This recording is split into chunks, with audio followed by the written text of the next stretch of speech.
Hola a todos, mi nombre es Jocelyn de la Torre Onofre, soy médico residente de la especialidad de medicina intensiva. Estoy cursando el segundo año en el Hospital Nacional Alberto Sandoval Sologura. El día de hoy el tema a tratar es sepsis, un tema muy importante, ya que es vital el reconocimiento de esta patología en el hospital, en las diversas áreas, ya sea emergencia, hospitalización y en ocasiones también en consultorio externo. El contenido del tema, vamos a ver epidemiología, definición de sepsis, su diagnóstico y muy importante el manejo inicial que se debe realizar en los pacientes. Finalmente concluiremos con algunos conceptos importantes del tema. En epidemiología, se estima que se producen más de 19 millones de casos anuales de sepsis grave en todo el mundo. Y de todos estos casos, al menos 5 millones terminan falleciendo. Las tasas de mortalidad observadas a los 30 días en pacientes con sepsis fue de 24.3%, es decir, aproximadamente 1 de cada 5 pacientes con diagnóstico de sepsis fallece. La mortalidad observada a los 30 días en pacientes con shock séptico fue del 34.7%. El shock séptico es una subdivisión de la sepsis. De ello podemos concluir que 1 de cada 3 pacientes aproximadamente con diagnóstico de shock séptico fallece. Por ello, que en el 2017 la OMS declaró que la mejora en la prevención, reconocimiento y tratamiento de la sepsis es una prioridad de salud a nivel mundial. La definición de sepsis es una respuesta inmunitaria desregulada a una infección que va a conducir disfunción orgánica y potencialmente mortal. En términos claros, un agente infeccioso va a ingresar a nuestro organismo, lo cual va a generar una respuesta del sistema inmune. Esta respuesta va a ser exagerada, va a ser desregulada, lo que va a generar una disfunción de múltiples órganos, y esto va a ser potencialmente mortal. Es por ello que se considera a la sepsis como una emergencia médica. Ya sabemos definición de sepsis. La definición de shock séptico es una subdivisión de la sepsis que va a tener anormalidades circulatorias y celulares, lo cual va a conducir a un mayor riesgo de mortalidad.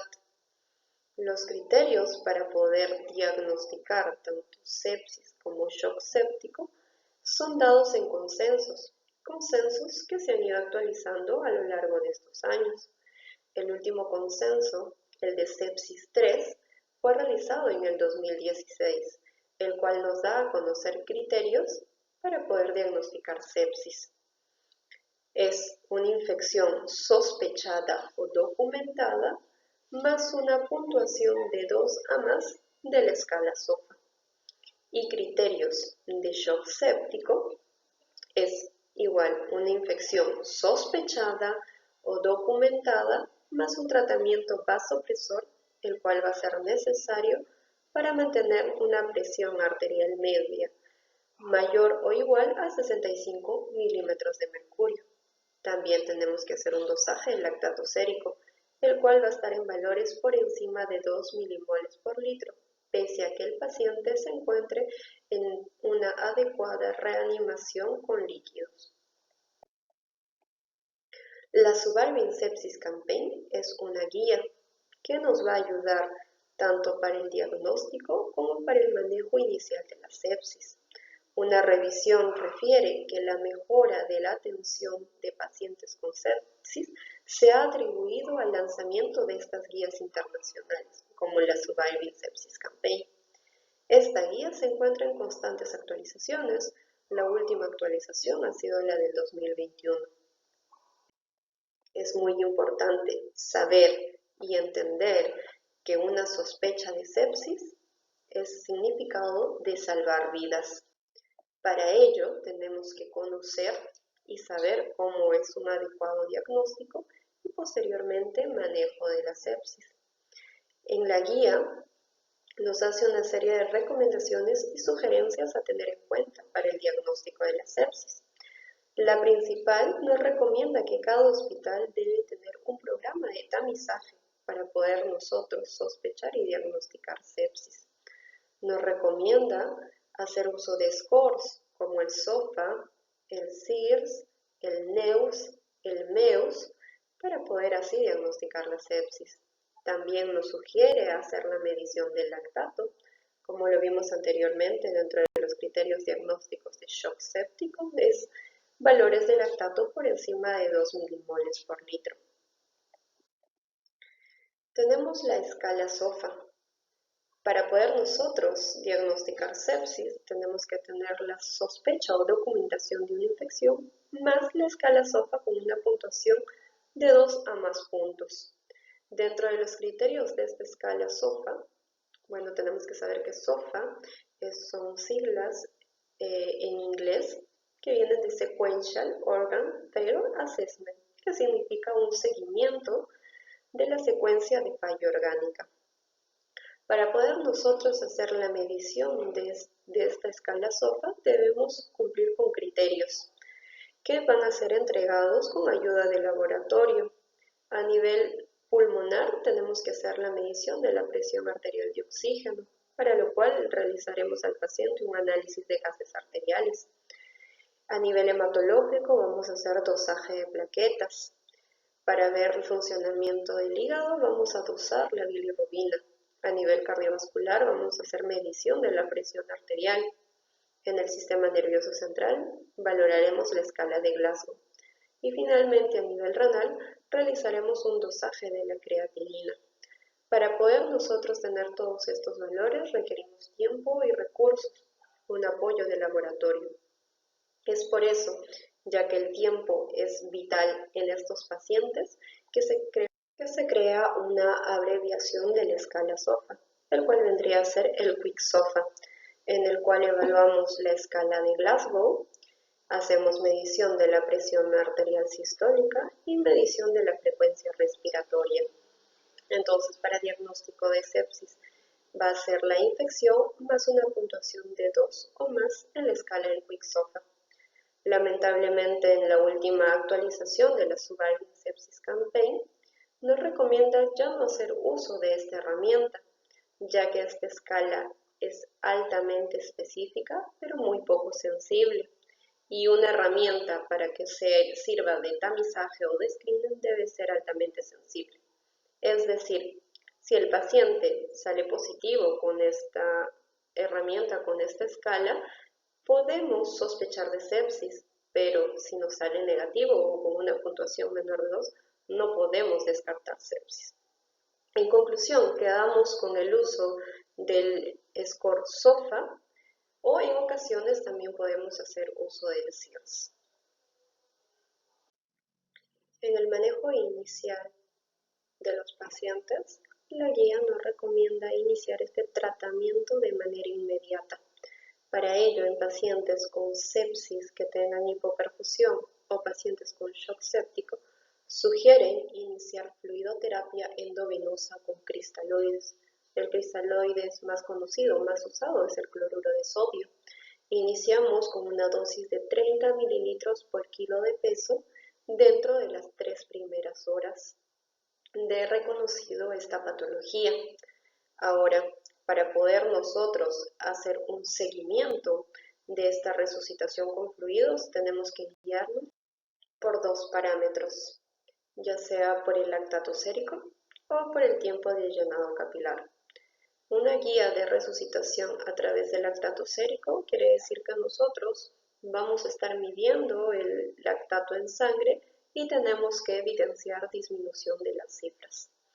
Ahora, si el hospital no cuenta con recursos para poder hacer medición de lactato o no se cuenta con laboratorio, se puede optar por la opción de guía a través del tiempo de llenado capilar.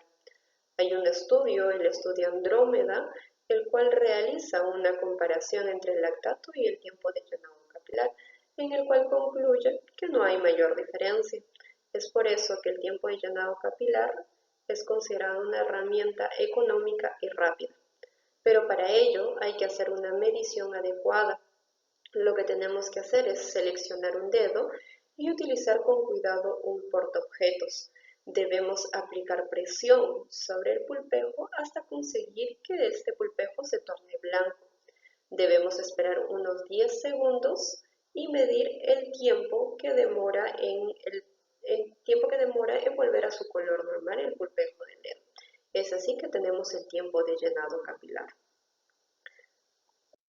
Para aquellos adultos que tengan shock séptico, van a necesitar uso de vasopresores para mantener una presión arterial media en valores adecuados. Es por eso que la guía nos recomienda una presión arterial media objetivo, la cual es de 65 milímetros de mercurio. Se ha llegado a este consenso ya que mantener una presión arterial media más alta va a requerir mayor uso de vasopresores, lo cual va a predisponer al paciente a tener efectos adversos con respecto a la medicación. Es por eso que queda establecido que la presión arterial medio objetivo es de 65 milímetros de mercurio. Algunos pacientes con el diagnóstico de sepsis y shock séptico van a requerir una unidad de cuidados intensivos. Es por eso que la guía sugiere que estos pacientes deben ser admitidos en esta unidad dentro de las 6 primeras horas de reconocida esta patología. Y por último, el tiempo en el cual debemos iniciar la antibiótico-terapia. Para esto debemos de separar a una sepsis definitiva o probable o a una posibilidad de sepsis. Si tenemos una sepsis definitiva o probable, debemos de administrar idealmente los antibióticos de manera inmediata o si no, dentro de la primera hora de reconocimiento de esta patología. Si tenemos una posible sepsis, vamos a tener que ver la presencia o ausencia de shock. Si hay presencia de shock, debemos de igual manera administrar inmediatamente los antibióticos o lo ideal dentro de la primera hora de reconocida esta patología. Pero si el shock está ausente, vamos a tener tiempo para poder hacer una evaluación de las probables causas infecciosas o no infecciosas del paciente. Es por eso cuando el shock está ausente tenemos el chance de dar el antibiótico dentro de las 3 primeras horas de reconocida la patología. Finalmente, como conclusiones finales del tema, hay que recordar que la sepsis es una emergencia médica y por ello el tratamiento es una prioridad de salud pública. Sospechar sepsis significa salvar vidas y es de vital importancia reconocer y realizar un manejo inicial de esta patología. Así podemos ayudar a disminuir esa tasa de mortalidad que, como vimos al inicio, se encuentran muy elevadas. Eso es todo. Muchas gracias por su atención.